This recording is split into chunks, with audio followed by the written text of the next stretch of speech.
And we're live. It is Tuesday, January 20th, which is to say 1 year to the day since the situation began, what we might call the full-scale situation.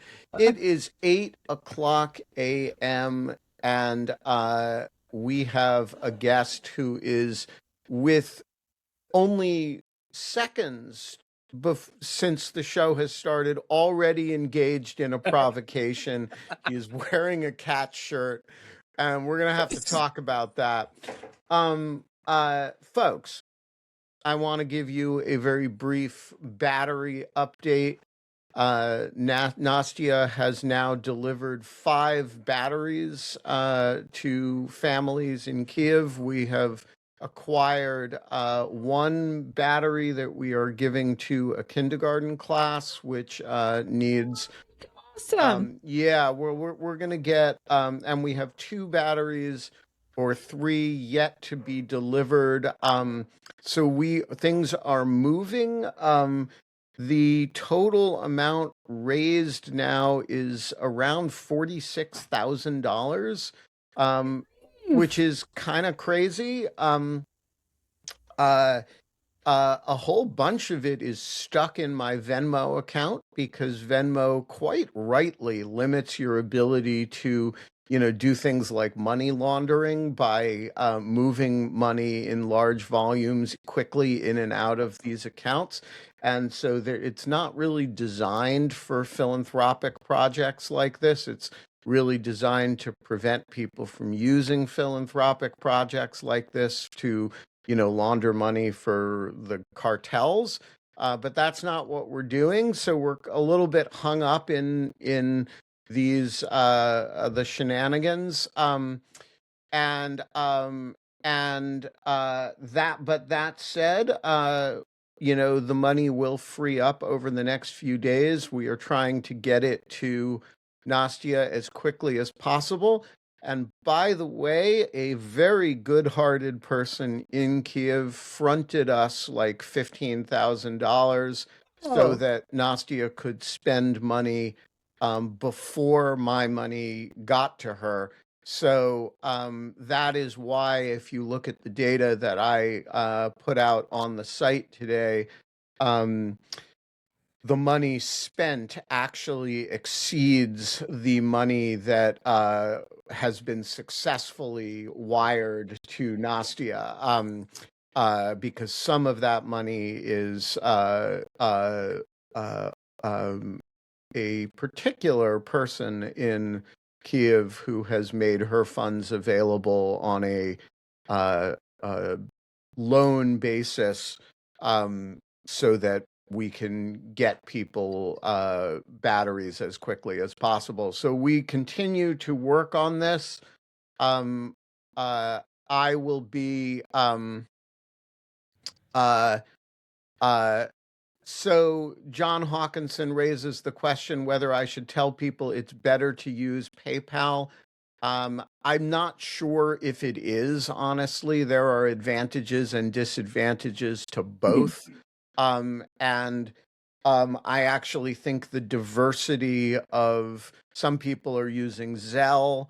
There was a kink in that held up some funds for a while. That's been cleared up. If you Zelle stuff to my email address, benjamin.wittes@gmail, that will now get through quickly. There are going to be holdups, just because, we have a whole architecture of anti-money laundering laws, designed to make it hard to move large amounts of money around quickly, because so few people have legitimate reasons to want to do that. I am one of the few, particularly on the international side. One other update, for reasons that I don't need to explain to this group, the battery availability situation in Kiev is, quite apart from funds, is running short. People are buying them up, God knows with what money, actually. But that is causing the prices to go up as well as the availability to go down. So Nastya is spending a lot of time trying to source big batteries, which actually turns out to be a bit of a project. So first of all, there may be a few delays associated with that. Sorry, go Question. ahead, Holly. Would you be able to, when you go on your trip, would you be able to buy some in Poland and then carry them on the We are train? looking into that, not carrying them because there are too many of them, but arranging a shipment. Oh. And Nastya is looking into that. And so we're working on it, and uh, um, um, her piece for Lawfare has Nicholas Ackroyd has run. Um, uh, so um, so yeah, we are working on it, and as you'll see, we got some batteries yesterday, or Nastya got some batteries to uh, 5 families now in Kiev. So we are working on it. As long as the money keeps flowing, we will keep working on it, and I will keep you all updated. All of which brings me to the point that it is freaking cold in Washington right now. In It fact, right now at this moment, it is colder in Washington than it is in Kiev, but that is just because it is the low temperature here, the high temperature there. But the sun is shining, the birds are chirping. Holly's getting ready to tell you what a great fucking day it's going to be. And the cactuses, Dog Food TV, a forking revolution in morning television. you are watching Dog Shirt TV, and it is a forking revolution in morning television. And if you have not yet shared Holly's parody video, Ice Ice Bootlicks, you need to get on that right away. And one of the revolutionary features is that sometimes we have a guest whom I've never met before who shows up here in a deliberate effort to antagonize me in with multiple cats on the shirt. And I gotta say that is awesome. Maybe Uh, your shirt's gonna attack his shirt through the internet. yeah. And another one of the revolutionary features is that, and this is the first time we have ever had a guest who has, without the help of Elon Musk, um, posted many, many pictures of himself on Instagram in a Speedo. Grok can do that for you now. Anybody you want to say, you This know, is an AI though. He actually wears. I've seen this outfit in person. yeah, so Show it's the outfit, Speedo Ben. with a an eagle headdress. It's kind of like the QAnon shaman, only for good. And every show has a first, and this is the first time we have ever had somebody who normally appears almost naked, and but is here in a cat shirt, all of which is a long-winded way of saying that we are not allowed to have fun anymore, but we are allowed to welcome Micah Holden. Holly, why don't you give our guest a proper introduction, and uh, explain how you guys know each other? Now that I think about it, I don't know a whole lot about Micah, but I know the most important things about Micah, You took a which is risk, Holly. You took a risk here. yeah, which is that Micah is a very zany protester of the regime, and B, he's my fellow missionary kid, and that's kind of all you need to know when you're in the missionary kid community. It's like, oh, now Whoa. we've known each other forever, and like, there's nothing else that really matters about you. Yeah, so where were you a missionary kid? What is your missionary kid story?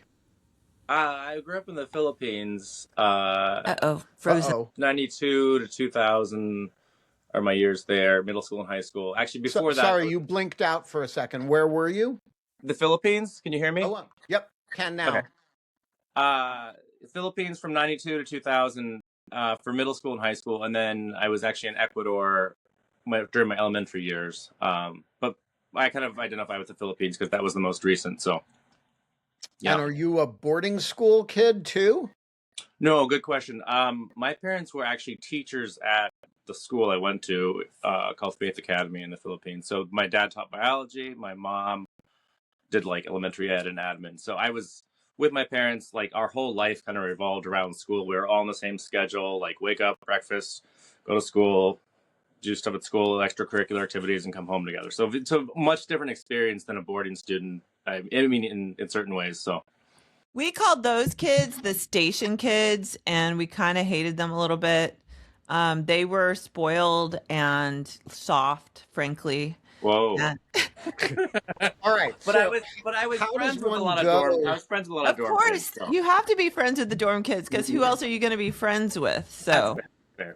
So how does one go from being a missionary kid in the Philippines to being a guy in an eagle headdress and a Speedo? first of all, while he's talking, you've got to bring up one of his photos. Yeah, we're Or gonna some of do them. that.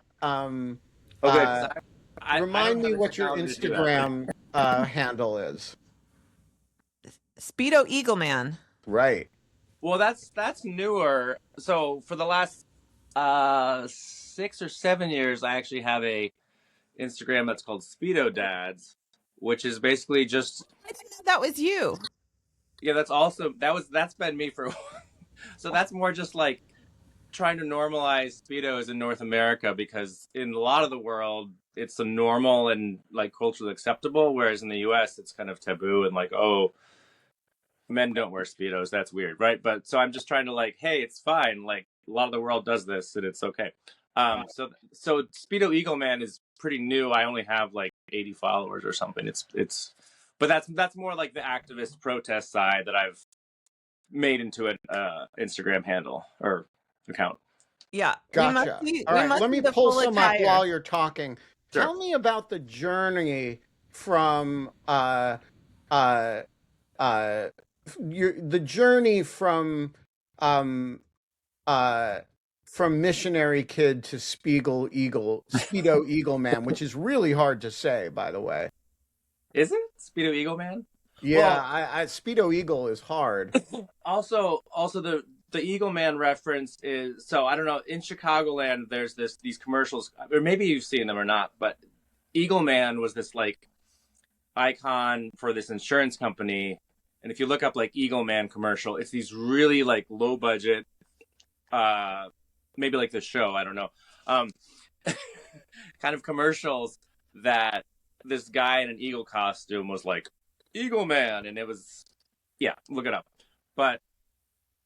Oh yeah, okay. So this was you're showing the New York. Wait, this is too small. This Yeah, doesn't do there it it is. justice. Yeah, make it bigger Yeah, somehow. I got to work on this. Also, You I talk, think this is I'll just work his on it. stories. Go to his posts. His stories Yep. are more limited. Okay. Oh, cat. Actual cat. Yeah, see, this is this another affront to you, Ben? Sorry. No. I actually have no problem with cats. We've had cats on the show before. Mainly Carol T's cats have been on the show. So Micah, so you came up with this idea from your previous Speedo work. Can I say that you do Speedo work? So your previous Speedo work and you're inspired by these old Chicago. You're in Chicago, by the way. He's based in Chicago. Yeah. I'm in the western suburbs of Chicago. And then how did it come into being this protest thing? Right. So I've been doing some protests. I've always enjoyed goofy costumes and like fun, just being silly, right? Kind of like you both. We don't know. We're very serious here. Right, very serious. And so I just thought, how else can I incorporate goofy costumes and part of my personality and things that I've been involved with into protesting. So I started off with like a clown outfit at one of the actually the first No Kings. I was wearing like a clown outfit, and I can actually show you the sign. I brought props. Oh, I had cool. a clown outfit with this sign. Donald is a crazy clown. I'm just wearing a costume. Very good. Okay, so that I'm gonna tell you the progression. So I'd be wearing like, this with some funny glasses, which I can't find. So that was like the first protest I went to. And then at some point I was wearing that a few times, and then I'm also a veteran. I was in the Navy as a nurse, so I still have a uniform, like my dress blue uniform. So then I went to a protest in full veteran, like full Navy outfit, because I was kind of inspired by another veteran, actually a guy who's running for government office, and he showed up at like the Broadview ice facility, like with some of his medals, like identifying as a veteran. And I was like, I'm gonna go join this guy. So I went doing that, and then I also went to a veterans protest in Chicago that was like hundreds of veterans marching in Chicago on Veterans Day. But kind of around the same time, Flamethrower is a thing of beauty. Oh, okay. So that video, I made a very basic version, and then another MK who I recently met up with, he like used AI and like, stuff. Oh, so it's enhanced? Yeah. That part's clearly enhanced. This is amazing. I haven't seen all these videos, and it's amazing. Yeah. Yeah. So that one's enhanced by a friend who's he's like a videographer and digital media guy. So. I think we need his help. Who is that? You should tell me offline if you want. Yeah, I'll just say. Well, he maybe you can call him Jay. Or you're connected with. Do I know him? Okay. Well, he's helping with the MK with Caleb's website. Okay. Yeah. So he's a good guy. Anyways, so you start doing military in your uniform. Yeah. So like, also a great idea. I brought props. So I'd wear like this, my uniform. Actually, even with some fun like things like, kind of anti-Trump pins and things like that on my uniform. Went to a couple protests like that, and then at some point I was like, I gotta incorporate Speedos just because that's kind of my personality. That's your thing, and like, yeah. It's kind of the shock effect and kind of like. It's shocking. I've seen it in person. It's shocking. Yeah. So I already owned this like Speedo Eagle Speedo thing, right? Of course, that's kind of great. As one does. Everyone owns one of those, right? And so I was like, well, if I wear that, how can I make this sort of like patriotic, but also like a little bit subversive? And so then I like went online and bought an eagle head, and I was like, oh yeah, because like the eagle is obviously very representative of kind of the American freedom and an icon for that. And then it's kind of like, the administration is literally stripping the country of freedoms and other things, destroying White House and other things. And so it's kind of representative of the things that are being taken away and removed. And so that was like the idea of like, the emperor stole my clothes. Right. So then when I went to DC, and that's when I first met Holly at this mutual gathering for missionary kids.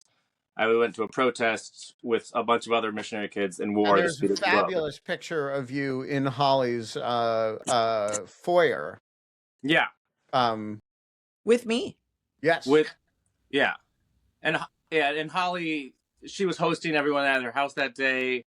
She was also having some back pain and stuff. So she couldn't make it to the protest, but it was fun to bring the protests to her. Sort of. I loved it. And then the lobster claws. The lobster claws. Yeah. Yeah. That's the final touch. So wait, on behalf of the entire Greek chorus, which is our audience, I have a question, which is, don't you get cold? That was my question. Yes, of course. Okay, just checking. I'm not a lizard. So in the summer and the fall it was fine, and I was out actually at a protest just on Saturday. I think it was 15 degrees. It was cold. Yeah, that's And I cold. yeah, it was quite cold. And that's also sort of like I kind of like I'm gonna do this because I need to suffer a little bit, right? Like all these people that are being picked up by ICE and their families and the communities, like they're suffering. So like, can I suffer a little bit, maybe in solidarity? Maybe that's just a bit of a stretch, but that's kind of my idea. But I did last an hour the other day, in the cold, in like 15-degree weather, and then at that point I was just like, I can't do this anymore.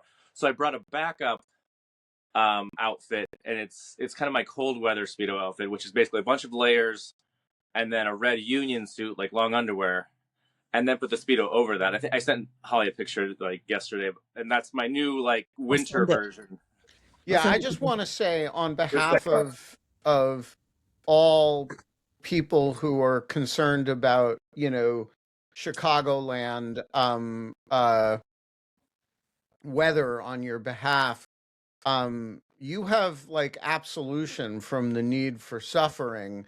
Uh you're allowed to wear like a bodysuit under the Speedo. I think that's well, I, that was the other option, was maybe getting like a skin suit, but I didn't buy that yet. So And now I see this picture you sent me last night, which I just sent to Ben. You have acquired a companion as well. oh yeah, I mean Sheila's Oh, been she's around. right on camera. I see her on camera a little Oh, bit. that's true. That's true. Would you like? We can meet Sheila.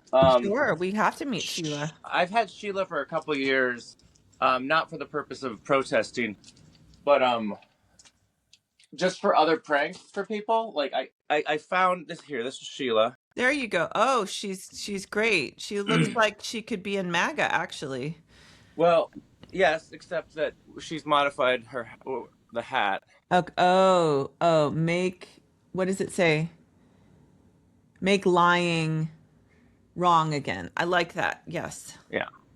So She looks, she looks a it is bit an cold. actual MAGA hat that I've modified. She looks a little cold, but Well, that's the idea. She's yeah. also suffering for the cause. yeah. You're both great Americans. Yeah. So what is the response? First of all, have you gotten on Chicago television yet? A little bit, but not just like in pieces, like a glimpse here and there. Yeah, You, what is the response to this? I mean, just people ask, "Are you cold?" Or for her? Right. No, I mean the idea is it makes me laugh just to wear something fun. It makes other people laugh, and also like it. I feel like I'm a protester, but I'm also sort of a jester, like just to kind of you're a provide protester. a You're a protester. protester. Oh, this guy was at the protest. This Robbie Roadster guy. He's kind of famous. I didn't. I met him briefly. I just said, "Hey, can I take a picture with you?" But he's been on. You'll see. He like. Have you seen this guy? No. Oh, he like goes and like sings songs and then like gets arrested by ICE and like yeah. He's I don't know, for some reason he comes up on my feed and stuff. He travels around. He's kind of like the, a different version of like the jolly good ginger guy. I don't know if you've heard of him too, but anyways, um, yeah. So I don't know. It this whole like tactical frivolity, which I honestly just learned that term recently, and I was That's like, oh yeah, exactly what we do too. Yeah. I was like, that's what I'm doing. That's what you're doing. That's what like it's like the whole thing with the frogs and stuff, and yeah. Yeah. Have you had any, has you, like, I don't think you've been arrested, which would be amazing. I would love to see ICE arrest you. That would be amazing. I don't suggest provoking that, for Right. your own safety, but have you had any interactions with any ICE officers in your Speedo? I have not. I've been present when they're like driving in and out of like the Broadview facility when I've been there. and I just kind of wave at them and with my with my With lobster the claw lobster and my claw, whole yeah. outfit. But not personally. I kind of want to, but I also I don't know, again, with it getting arrested, I think that would be funny. But also I don't really want to get arrested, but I kind of do. You know how it goes. Yeah. Yeah, I saw this guy not on a video in Broadview. This guy dressed up as Jesus got arrested. Um, that's amazing. which I was like, they're arresting Jesus. Did you get a picture of that? It's on video. I wasn't there when it happened. But I saw it. It was like before I arrived that day when there was a protest. So it's online. You can find it.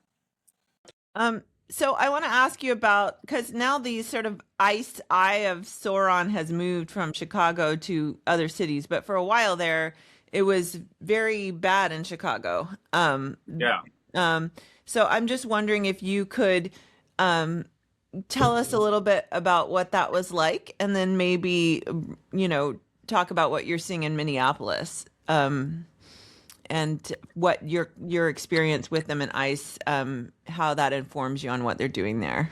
Sure. I mean, well, I live in a suburb that's an hour west of Chicago, and there was like a day. It was in September, like mid late September, that ICE was like in our town, and we're like, what's like in our town is 50% Hispanic. Most people are legal, but it's a mix of things. And it was just like a shock, like, oh, this is happening here.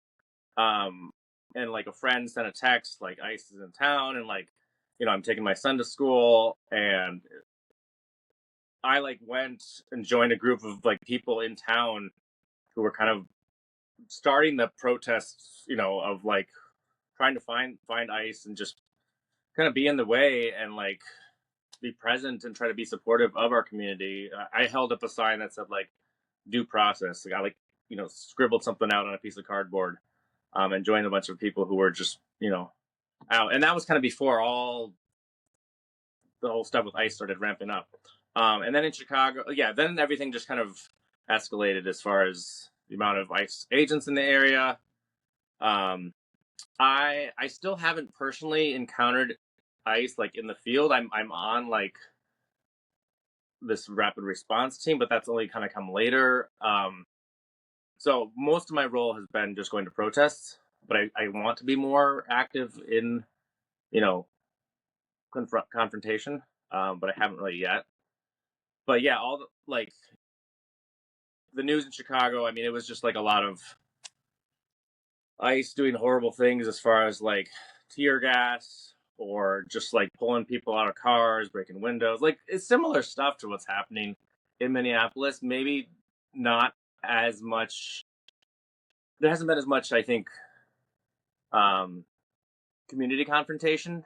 I mean, there was in Chicago, but I don't think quite as extreme. I think it's more so there. It seems like every city they go to is kind of informed by the previous city, and so they come out. So it's escalatory, like they know what's coming. They know, okay, now ICE is here, and so I feel like every city they've gone to. Charlotte had a very big response based on Chicago, and then Minneapolis has been just huge.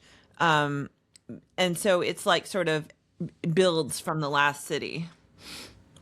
Yeah, no, and I think they really want, I mean, they want a violent confrontation. They do.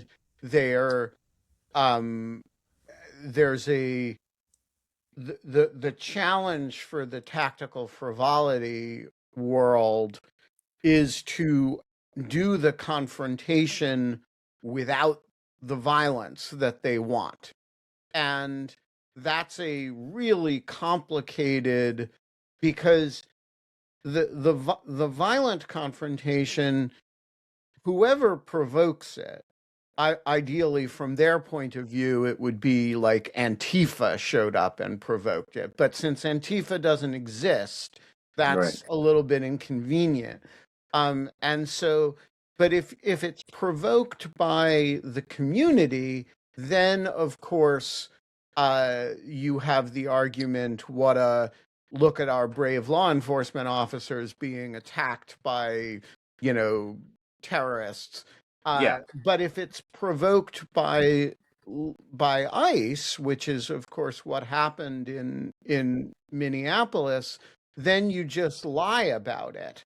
And so it kind of works either way, and it becomes the the pretext for the next escalation, whether that's the invocation of the Insurrection Act or whether it's, you know, prosecuting people for assaulting federal officers when they're being assaulted by federal officers, right? And so I mean, I think the violence is really inherent to the project. They need it, and you would say just stay home and don't do anything because you don't want to give them what they want, except that you don't want to cede the streets to them. And so it's actually it puts everybody in a really difficult position, and and that's why filming is so important, right? That it's really important that we have three camera angles on Renee Good's murder, and they Right. all show very clearly that it's a murder. And I think the most important thing to do is to get out there, make fun of it, and film, you know, and those are two really, authoritarians need to be taken seriously. And they, so you can deny them that, and you can make them accountable. And those are the two critical things in my opinion. The other thing I'll add is I just saw a video this morning after I woke up online of some Minneapolis residents basically politely blocking a grocery store they were trying to go in. The ICE officers had the name of someone they were looking for, and so the protesters said, "Oh yeah, we know that guy. He's actually a citizen. He's here. He's got his passport. We'll bring you his passport." And then we're actually incredibly kind to the officers. Told them they loved them. They wanted them to do, you know, to be the best people they could be. Told them they wanted them to stay safe. Told them, you know, they kept saying, "We want to be family with you." Ended up shaking their hands, and then the ICE officers left. Like killing them with love, sort of like. Yeah, exactly. So I think that kind of thing is, I also saw in contrast, and again, morally, I'm not criticizing this, but tactically I am. A bunch of protesters went into a Southern Baptist church service yesterday I or saw that. Sunday. Yeah. Yeah. And again, I have zero love for the Southern Baptist Convention, believe me. Believe me. And one of their pastors is apparently an ICE Right. supervisor, actually. And so protesters went in there. But see, what that did is white evangelicals already operate out of a persecution narrative. Right. That's what a lot of this whole authoritarian bent is based on. I grew up with it. Micah, you probably grew up with it too. Yeah. The world is out to get us. The world, you know, we're embattled. They hate us. Is under attack again. Our religious freedom's under attack, blah, blah, blah. So when you go in their church service like that, it just feeds that narrative for them and gives them great video, great, great. And so that was a real tactical mistake. Again, morally, I understand where they're coming from, but tactically, not a good idea. So what would be the right way, Holly, to confront that ICE supervisor / pastor? Is it just leave him alone, deal with him in his official capacity as an ICE person, or was there some better way to do something that would not have the hazard that you just described tactically? Again, to me, if you are a Christian, I think, and these protesters I saw in video this morning, I'm not sure what their faith is, if they have any faith, but the key thing is, and I've seen people at the Broadview where Micah protests, maybe you can talk about this, where clergy go and they're Yeah. praying. When you're as more demonstrably, you can read scripture, you can pray, you can post scripture, you have to find a way to out Christian them and to sort of shame them with their Yeah. own faith. Yeah. But in a way that is kind. It is does not. I mean, honestly, we read yesterday Martin Luther King on this show, and I mean that's what the civil rights movement did. Is they really out Christianed. They sort of shamed the white Christians with their own demonstrative, peaceful, inspiring faith. And that's the way to do it. You do not want to, and I think honestly, I have wrestled with this in my writing, where I get so angry and very anti, and so I probably have because I'm not a perfect person, but where you cross the line into sort of demonization to a point where they can then claim you're not, what is this Christian love? Do you know what I'm saying? Like, you have to out Christian them. And I think a lot of people are doing that. But the people that went into the church service on Sunday, that was not helpful. I think there is a good rule of thumb that the proper amount of invading religious services is 0. And I actually do have a moral problem with it, I have which some, yeah. comes from the question of, you know,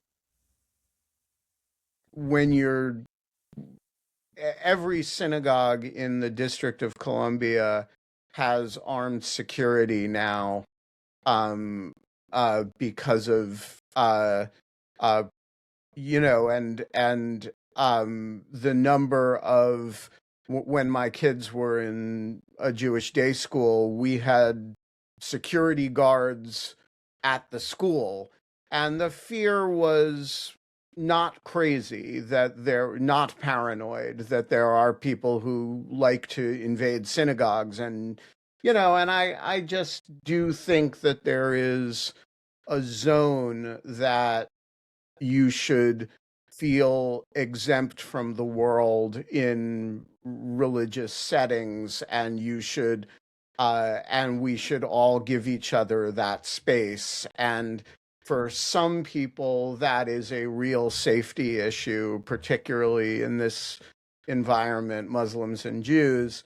But I don't know that I wouldn't fear, like, if we start invading one another's churches, it's not going to be the conservative churches that get the brunt of it, right? It's going to be the guys packing heat going into liberal Episcopal churches or Unitarian churches. Yeah. And I just think if we can exempt places of worship from any of it, irrespective of how much we may hate the pastors in question, that is not merely a tactical good, it's a moral good. Have ICE agents like come into active religious services? I think so. Okay. And Maybe not. they've definitely gone into churches. Yeah, I don't know if, like, in the middle of the service. It is different too. I mean, I don't think they should do either one, but I think it is different to go into an active service that's happening than like pulling people out, or I don't like that's just. So I don't know if this event yesterday was in response to something that happened before with ICE. They just found out the pastors and ICE supervisor. I think the correct thing to do in this situation with regards to that pastor is some Minneapolis clergy need to seek a private meeting with him and try to speak to him, privately, and try to appeal to his, Christian, and show him some of the videos and just try to appeal to him. And again, out Christian him. This is what Martin Luther King did consistently. It became impossible, really, don't worry, the white evangelicals found a way and definitely raised me thinking Martin Luther King was not the best person, actually. But in really, Martin Luther King shamed white Christians with their own faith in the way they conducted themselves and in the way he put, which was sincere for him. Obviously, he was a Baptist pastor. It wasn't a put on, but Right. put his faith front and center in the movement and the faiths of the rank and file. And so I think that is it's a much more effective, regardless of the morality involved. It's just way more effective when you're dealing with that. So I just have another question for you, Micah, so you're still going out to the Broadview. You've been out there many times, the detention facility. Yeah. What kinds of things what is going on there right now? Do you see them bringing a lot of people in and out? Like, what are you witnessing? No, not so. When this like Operation Midway Blitz like was happening in Chicago in October, November, there was a lot going on with ICE here. ICE agents are still in the Chicago area, but it's a lot fewer of them because they're kind of being sent to Minneapolis and probably Portland and other places. But so there's not, as far as we understand, like getting in the facility to see what it's like. I mean, apparently, the conditions have been described as very horrible. So that was a struggle for people in leadership and senators and stuff. But there's not a lot of activity in and out at the moment, and so the amount of people going to protests has died down. Also, it is quite cold, but it kind of slowed up in end of November. So I was there several times, October, November, and then hadn't gone back until just the last 2 weekends. Kind of in response. I mean, there's been more, happening in support of Minneapolis. So people are like, hey, let's go back and go protest again, kind of to show solidarity and just to get out there again. So, but going back to what you were talking about with clergy and like religious leaders, there were a lot of religious leaders out there in October, November, who were arrested, who were protesting peacefully, who were like singing, having like a worship service, who were singing songs, who were trying to say, hey, can we just come in and pray for the detainees? Or maybe that's not the right term. Sorry, pray for the people in the detention center. Can they bring them communion? Can they do anything to help them? And they were refused numerous times, just trying to provide some sort of spiritual care. And that's just ridiculous. And then there was a couple people who were like, pepper balls got hit. The one that was on the news, the guy who got hit with pepper balls in the head. So the amount of, like you said, out Christianing, like being present, kind of being martyrs in a sense there as religious leaders. That's been really really neat to see, and the coming together as a community of people of faith. I think that's amazing. So Yeah, I think again, creating an alt persecution narrative where there's the white evangelical side is doing the persecuting of other Christians. I think that's really effective. I mean, who knows? There's such an impenetrable information shield and narrative shield. I mean, increasingly, white evangelicalism has walled itself off from the larger culture in many ways through homeschooling and even their own like insurance networks and other businesses. And you can basically live your entire life like completely ensconced in white evangelicalism. It's So true, it's although the ICE world, the world that supports this, is much broader than the world of white evangelicalism. sure, but And I'm just saying like if that's that's certainly one sort of, I don't want to say target. Wow, you have so many shirts, Mike. another catch for you. That white evangelicals breaking their like undying loyalty to this administration is a key strategy, and sort of peeling them off, giving them And I think this is really important for Democrats. And I've seen some, like James Tallarico in Texas has been really good on Yeah. this.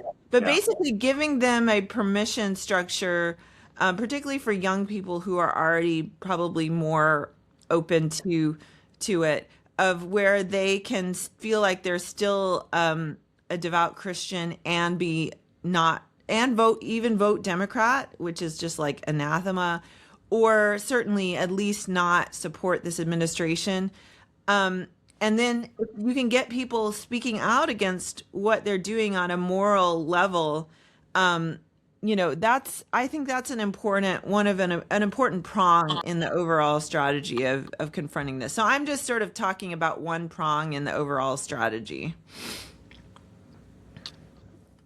with regards to those people who went into the church, which is not. Yeah, so tell us about your future plans. It's the depths of winter now.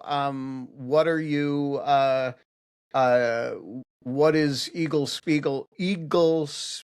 That is really hard to say. Speedo Eagle Man. Speedo Eagle Man, I can say it. I can yeah. What plans do you have for him in the coming weeks and months? I mean, mostly just whenever there's a protest I'm able to go to. Like, I don't have unlimited time, but What do you do for a living? I'm also a dad, and I'm married, and I am a nurse. Although to be fair, I'm in between jobs and taking a break. My wife has a business that's doing pretty well, so she's like, kind of at the end of the summer, she was like, "It's okay, quit your like." Well, I had a job, but I quit it because it wasn't a very good nursing job. So I'm taking a break, so I have time to protest. I have time to like help with more dad and house stuff. But essentially, I've been a nurse for 20 something years. Gotcha. And that's generally been my role, is working in hospitals with with mostly adult patients, sometimes kids too. But yep. And I mean, it seems to me that there's between the Portland Frogs and the people like you who are individual lone actors, who are making fun of things, doing stuff in different communities, but who are also mobile, coming to Washington. There's something like a movement of mockery and public protests building. And, I was amazed at the quality of the signage at the last No Kings protest. A lot of people had put a lot of time into their signs and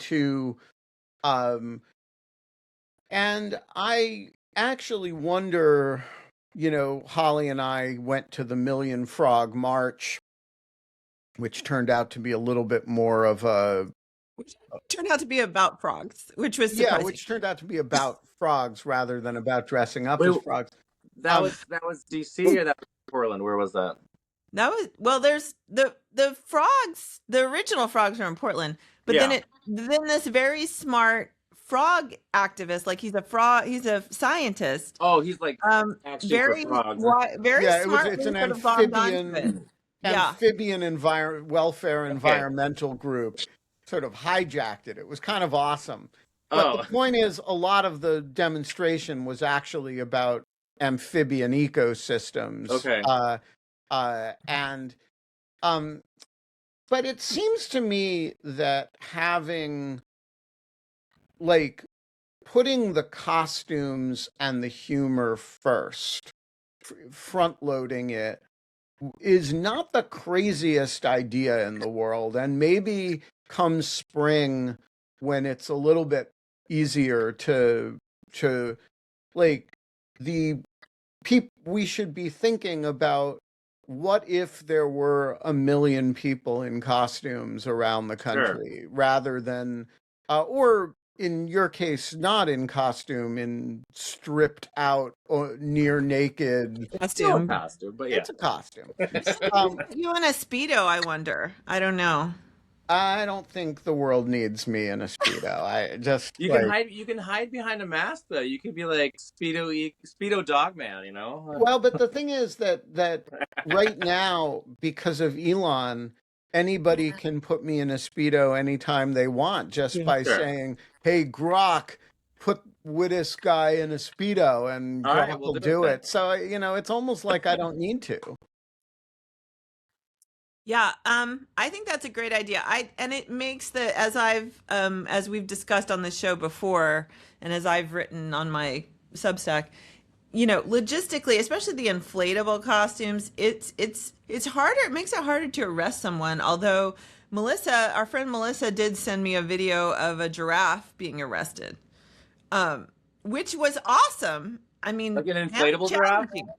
I Like mean, an inflatable giraffe. Yeah. Oh, what if that's- 100,000 people in inflatable costumes all got arrested? Yeah, All showed up at an ICE detention center and and forced them. You can't actually charge them all.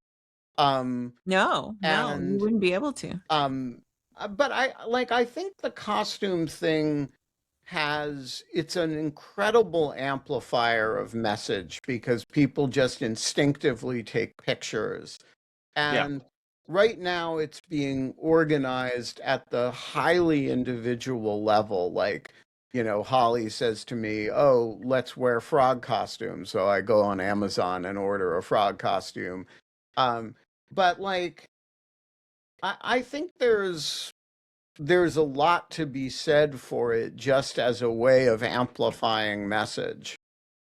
But I think from my observation, so I was at the Broadview detention facility several times, and I've seen people in inflatable costumes, and then in recent days I have not, and I feel like there's kind of a restlessness of like this isn't working, and I feel like there's more anger and more like confrontation that also is valid. So I think it'd be great to have 1,000, 100,000, whatever, a million people in inflatables, but I just don't know if that's reasonable anymore because people are like impatient for change, and they don't, and some people don't think nonviolence and tactical frivolity is effective. Right. I want it to be, but is it? I don't see how you could not think it's effective. I mean, it's way more Because it's not violence is- stopping what happened in Well, It's Minnesota. neither not, is yeah, it's not violence. actual like physically like I don't know. but neither is anything else. It's just certainly violence is the very, very, very worst response to what's No, I agree. I just think, and I personally have chosen not to be violent. I go in as a peaceful person in a mask, looking ridiculous, but to convince everyone else to do something similar is a challenge. Right. And also, you need a model of impact that people can understand, right? So, what is the actual impact model here? The impact model is to make them look ridiculous Yeah, right. by way of persuading people over time to vote differently. And also having subconscious impacts, maybe subconscious, maybe not, on actors like federal judges when they consider, First Amendment cases like the Chicago case. I do think the nature of the protests in Chicago really did affect the adjudication of that case. But you have to be very patient to, right? It's not like, oh, you dressed up in a frog costume and ICE stopped arresting people. Yeah, exactly. Wow, this is a whole strip tease here. All right, that's the last. That's the last one. That's Okay. the last one. It's someone a in little the more a violent cat, but someone in the comments made the comment that they rule through fear. Authoritarians rule through fear, and that's the other thing is like when you're mocking someone, you're very overtly showing that you're not afraid of them. It's a very different look. It's a very different demeanor. It changes your own demeanor and your own feelings of an internal like temperature about what's going on. Like you're just your whole demeanor changes. And so I think it's effective that way. But also, I think I've heard people or I've seen people online remark that one of the enraging things from the ICE officer's perspective about Renee Good was that she was not afraid. Right. Like Yeah. she clearly was not afraid, and her And wife he was was mad that she wasn't afraid, and that's right. what And her that ticked wife him was off even not more. afraid. Yeah. And they were, her wife was just kind of like, hey, big boy, go get some lunch, very casual. And then Renee, of course, is like smiling and waving and telling him she's not mad at him. Like, I'm not even mad at you.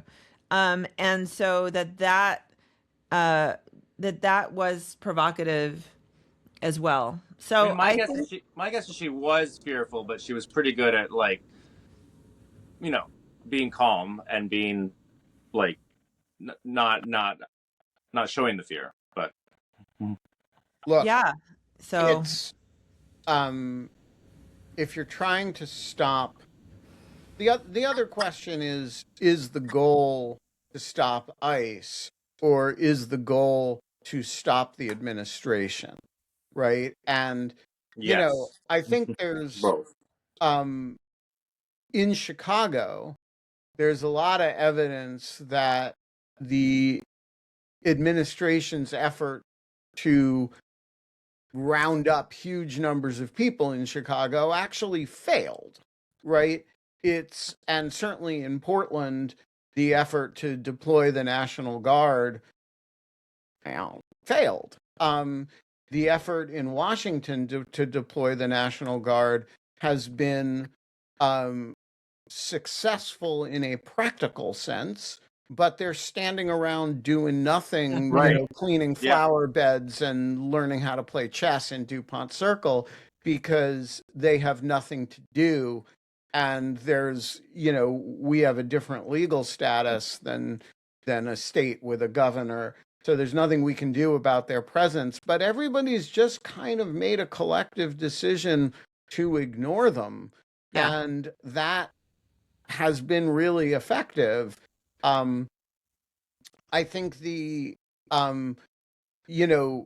what exactly are you trying to achieve question, in the short term, what you're trying to achieve is to, first of all, protect as many people as you can from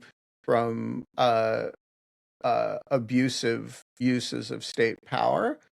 And secondly, to make the exercise of that power look ridiculous in a fashion that will contribute to lots of incremental decisions being made in more positive ways than negative ways, and ultimately as devastating an electoral setback as humanly possible to the administration and its supporters 10 months from now. And then we will figure out how to leverage whatever power we have achieved at a more foundational level. But you can only do what you can do. And it's really important not to get so frustrated by that you end up doing stupid things or that you end up talking yourself out of doing anything at all. Yeah. Well, I think what Holly said towards the beginning about that story of people talking with an ICE agent and like showing him kindness and sort of in a loving way, even if love your enemies, that's a hard thing to do, but like if enough people I don't know, bake cookies for ICE agents or whatever, like show it, like that's sort of also what's the biblical phrase, like heaping coals on their head, right, or something. It's like showing them care and love even if they don't deserve it, is sort of like a way of shaming them, like out loving them, because I think that's another idea. that we can run with, not just making fun of them, but also like actually showing care. Folks, we're going to leave it there. Micah Holden, thank you for joining us today. We will be back tomorrow. I don't know who the co-hosts are going to be, although I Maybe suspect, Sheila. Maybe although I Sheila right suspect there. Holly will be there. Sheila I can don't- Sheila can just sit in front of the camera the whole time. she can, yeah, and she's she has a real Krispy Gnome vibe to her. Oh, Yeah. that is true. That's a good point. Maybe you should dress her up as Christy. These are- yeah, you should. I don't know who the guest is going to be, but you're going to be there. I'm going to be there. It's going to be a blast, and you know, stay cool, guys.